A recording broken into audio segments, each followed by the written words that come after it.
જે વિષય આપેલો બેને, મેન્ટલ હેલ્થ અને વેલનેસ સાથે પોસ્ટ એન્ડ પોક્સો એક્ટ, બહુ મસ્ત મજાનો વિષય એક સ્ત્રીને આપેલો.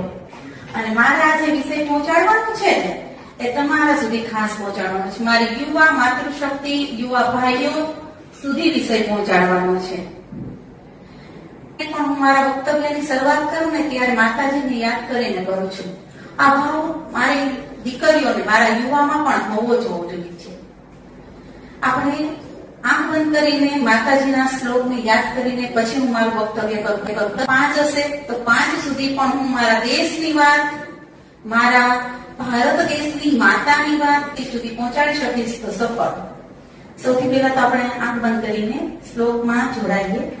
યા દેવી સર્વભૂતેષુ માતૃરૂપેણ સંસ્થિતા નમસ્તસ્યે નમસ્તસ્યે નમસ્તસ્યે નમો નમઃ.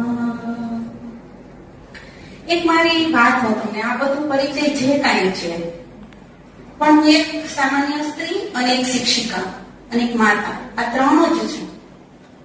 આ વિષય જે નિર્માતા છે એ સુધી મારે વાત પહોંચાડવાનો અવસર પ્રાપ્ત થયો તો મેં કીધું શા માટે આ તક ન જોડું. આજે સૌથી પહેલા તો હું બહેન શ્રીનો, સ્ટાફ પરિવારનો, વિશેષ વધારે નામ નથી લેતા, બધાના હૃદય સુધી મારો ભાવ પહોંચે છે એનો ખાસ આભાર માનું છું. સાથે સાથે પુરુષ વર્ગનો, પુરુષ સ્ટાફનો ખાસ આભાર માનું છું કે આવા સરસ મજાના કાર્યક્રમ છે. ભલે કાલે આહી માર્ગ છે પણ એના પૂર્વોત્સવ નિમિત્તે આ કાર્યક્રમનું આયોજન કરવાનો અતિ ઉત્તમ વિચાર આવ્યો. મને આ વસ્તુ મેં ત્યારે મારા વક્તવ્યમાં નથી લેવાની, પણ મને એક ભાવ એવો લાગ્યો ને કે લઈ લેવાનું મન થયું. તમામનું સન્માન, તમામ ભાઈઓનું સન્માન. લાગતું નહોતું કે કોઈ હેડ છે કે કોઈ શિક્ષક છે કે કોઈ વિદ્યાર્થી છે, એક જ ભાવ બધામાં અભિવ્યક્ત થતો હતો કે આ કાર્યક્રમ સ્ત્રી સન્માનનો છે, આ કાર્યક્રમ મારો છે. આજે મારા પરાનો ભાવ જે છે ને એ જીવન પર્યંત તમે જ્યાં જગ્યાએ જાઓ ને, જોબ પ્લેસમાં, એ ભાઈઓ અને બહેનો બધાએ પોતાના મારા પરાનો ભાવ નિભાવવાનો છે અને પોતાના રોમે રોમમાં ભરવાનો છે. આજે આપણે જોઈએ છીએ કે મહિલા દિનની ઉજવણી કરીએ છીએ. આપણા દેશમાં મહિલા દિન પૂર્વ બધા સમગ્ર વિશ્વમાં મહિલા દિનની ઉજવણી થાય છે.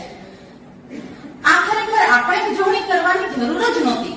ખરેખર હું તમને આપણા ભારતીય ઋષિ પરંપરાની વાત કરું, ભારતીય ચિંતનમાં મહિલાની ભૂમિકાની વાત કરું તો ભારતીય પરંપરામાં મહિલાની ભૂમિકા ખૂબ ઉત્તમ હતી.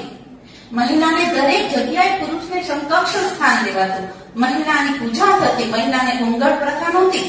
મહિલાનું જે વ્યક્તિત્વ દરેક સ્ત્રીના હૃદયમાં કે પુરુષના હૃદયમાં તારીફ હતું એ એવું હતું કે સ્ત્રી છે સંપૂર્ણ કપડામાં, સંપૂર્ણ આભૂષણો સાથે પરફેક્ટ માતા સ્વરૂપે એને દેવી તરીકે પૂજનમાં ગણાતી. દરેક નિર્ણય પ્રક્રિયામાં સ્ત્રી નો સમાવેશ હતો. આપણે ગાર્ગી, મૈત્રી આવા ઋષિ કન્યાઓ, ઋષિ માતાઓ હતી કે જે વેદના ઉત્તમ જ્ઞાન ધરાવતી હતી અને પૂરું વિશ્વ આપણા ભારતની અંદર છે ને એ જ્ઞાન એ માતા પાસેથી શીખવા માટે આવતું. આવું સરસ ઉત્તમ આપણી સંસ્કૃતિ હતી.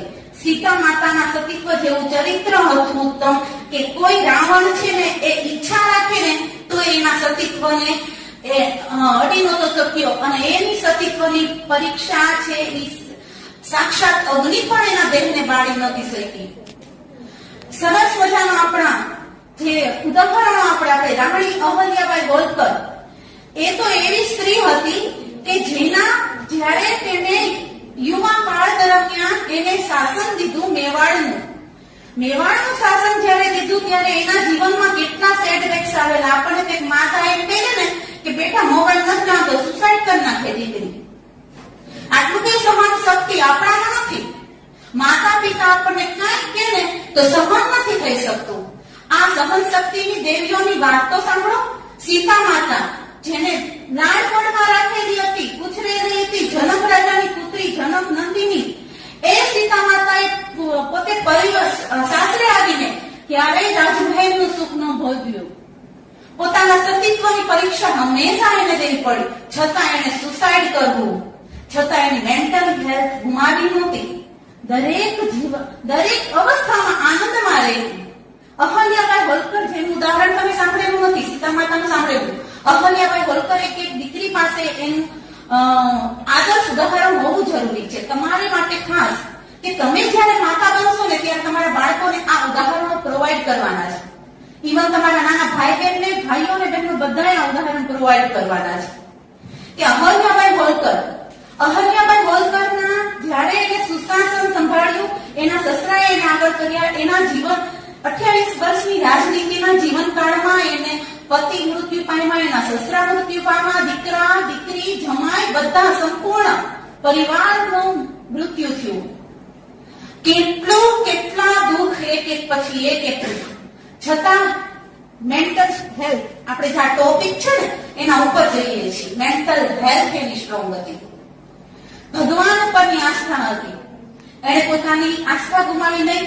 એના જ્યારે એને સુશાસન આપ્યું ને ત્યારે એના સમયમાં કેટલી બધી આર્થિક અવ્યવસ્થા હતી, આર્થિક સદ્ધર એવું રાજ્ય પણ નહોતું, દેવાળાની નીચે હતું, આતંકીઓ અને વિદેશી આક્રમણો એના દેશ ઉપર આક્રમણ કરી રહ્યા હતા, ખૂબ ગરીબ પરિસ્થિતિ હતી. એમાંથી એને કુલહે અને કૂટનીતિ, સામ દામ દંડ ભેદ અને એક શંકર ભગવાનની મૂર્તિને પોતાના હાથમાં રાખીને, શંકર ભગવાન પ્રત્યેની આસ્થાને રાખીને એને સરસ મજાનું 28 વર્ષના કાળ દરમિયાન ઉત્તમ રાજ્ય વહીવટ કરતા તરીકે કુશળ નેતૃત્વનું એક આદર્શ ઉદાહરણ પ્રોવાઈડ કર્યું.